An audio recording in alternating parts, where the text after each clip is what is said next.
Hey guys, in this video I'm going to show you how to create a custom view in Freshsales. Now from the left hand panel, once you're logged in, you can come here and click on contacts and you can start filtering this, right? So click here on filter by. Of course, you can do the same thing for accounts as well. Same process. I'll do the example for contacts. You filter by and then here you choose your filter. So I'll go ahead and scroll down.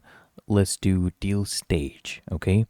So the deal stage contains, I'll do qualifications. So I want only the deals or the leads that are in qualification stage.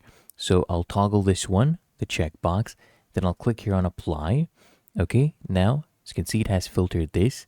Then click here, save view as. Okay, then you choose the name of the view. I'll do qualification leads, or let's do qualified leads, and then share with. So it can be just me or everyone. And if you do everyone or selected users, and you have to choose those users, right? So let's do everyone.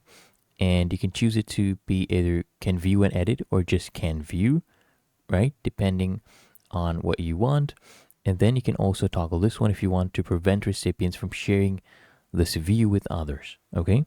Then you hit save right here. So as you can see, it has been saved and it will show up here as well in a custom view, right?